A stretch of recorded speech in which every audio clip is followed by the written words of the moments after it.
समुद्र तट के एक भाग में एक टीटीहरी का जोड़ा रहता था। अंडे देने से पहले टीटीहरी ने अपने पति को किसी सुरक्षित प्रदेश की खोज करने के लिए कहा। टीटीहरी ने कहा, यहाँ सभी स्थान पर्याप्त सुरक्षित हैं, तो चिंता न कर। टीटीहरी बोली, समुद्र में जब ज्वार आता है तो उसकी लहरें मतवाले हाथी को भी खींच कर ले जाती है, इसलिए हमें इन लहरों से दूर कोई स्थान देख रखना चाहिए। टीटीहरा बोला, समुद्र इतना दुस्साहसी नहीं है कि वह मेरी संतान को हानि पहुंचाए। वह मुझसे डरता है, इसलिए तू निशंक होकर यह तट पर अंडे दे दे। समुद्र ने टीटीहरे की यह बात सुन ली। उसने सोचा, यह टीटीहरा बहुत अभिमानी है।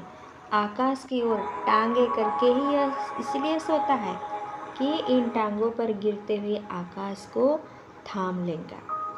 इसके अभिमान का भंग होना चाहिए। यह सोचकर उसने ज्वार आने पर टीटीहरी के अंडे को लहरों में बहा दिया। टीटीहरी जब दूसरे दिन आई तो अंडों को बहता देखकर रोती बिलखती टीटीहरी से बोली, मूर्ख, मैंने पहले से ही कहा था कि समुद्र की लहरें इन्हें बहा ले जाएंगी, किंतु तूने अभिमानवश मेरी बात पर ध्यान नहीं दिया। अपने प्रियजनों के कथन पर भी जो कान नहीं देता उसकी दुर्गति होती ही है। इसके अतिरिक्त बुद्धिमानों में भी वही बुद्धिमान सफल होता है जो बिना आई विपत्ति का पहले से ही उपाय सोचते हैं, और जिनकी बुद्धि तत्काल अपनी रक्षा का उपाय सोच लेती है। जो होगा देखा जाएगा कहने वाले शीघ्र ही नष्ट हो जाते हैं।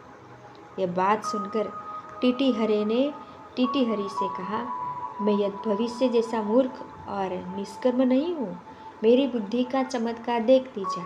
मैं अभी अपने चोंच से पानी बाहर निकालकर समुद्र को सुखा देता हूँ। टीटीहरी समुद्र के साथ तेरा वैर तुझे शोभा नहीं देता। इस पर क्रोध करने से क्या लाभ। अपनी शक्ति देखकर हमें किसी से बैर करना चाहिए, नहीं तो आग में जलने वाले पतंगे कैसे गति होती है। टीटीहरा फिर भी अपने चोंचों से समुद्र को सुखा डालने की डींगे मारता रहा।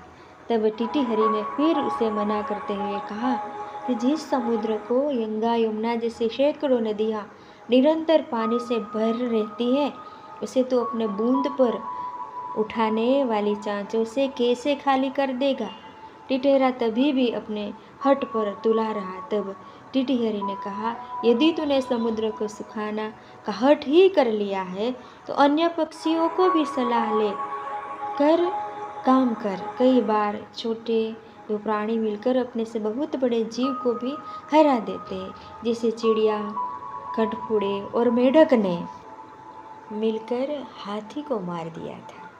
टीटीहरा ने कहा, अच्छी बात है, मैं भी दूसरे पक्षियों की सहायता से समुद्र को सुखाने का यत्न करूँगा। यह कहकर उसने बगुले, सारस, मोर आदि अनेक पक्षियों को बुलाकर अपनी दुख कथा सुनाई। उन्होंने कहा, हम तो अशक्त हैं, किंतु हमारा मित्र गरुड़ अवश्य इस संबंध में हमारी सहायता कर सकता है।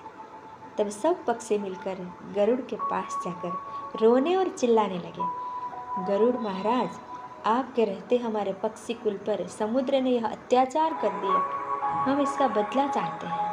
आज उसने टीटीहरी के अंडे नष्ट कर दिए, कल वह दूसरे पक्षियों के अंडों को बहा ले जाएगा। इस अत्याचार की रोकथाम तो होनी चाहिए, अन्यथा संपूर्ण पक्षी कुल नष्ट हो जाएगा। गरुड़ ने पक्षियों का रोना सुनकर उसकी सहायता करने का निश्चय किया। उसी समय उसके पास भगवान विष्णु का दूत आया। उस दूत का भगवान विष्णु ने उसे सवारी के लिए बुलाया था।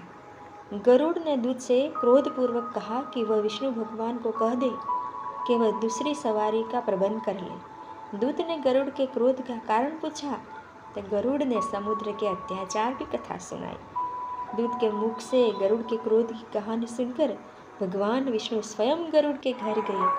वहां पहुंचने पर गरुड़ ने प्रणाम पूर्वक विनम्र शब्दों में कहा, भगवान, आपके आश्रम का अभिमान करने के समुद्र ने मेरे साथी पक्षियों के अंडों का अपहरण कर लिया है। इस तरह मुझे भी अपमानित किया है। मैं समुद्र से इस अपमान का बदला लेना चाहता हूँ। भगवान विष्णु बोले, गरुड़, तुम्हारा क्रोध यथा योग्य है। समुद्र को ऐसा काम नहीं करना चाहिए। चलो, मैं अभी समुद्र से उन अंडों को वापस लेकर टीटी हरि को दिलवा देता हूँ। इसके बाद में अमरावती जाना है। तब भगवान ने अपने धनुष पर आग्नेय बाण को चढ़ाकर समुद्र से कहा, दुष्ट, अभी उन सब अंडों को वापस दे दे, नहीं तो तुझे क्षणवार में सुखा दूंगा। भगवान विष्णु के भय से समुद्र ने उसी क्षण अंडे वापस दे दिए। दोस्तों, इस कहानी का भावार्थ यह है, सार यह है कि कभी भी अभिमान करने से सिर नीचा ही होता है।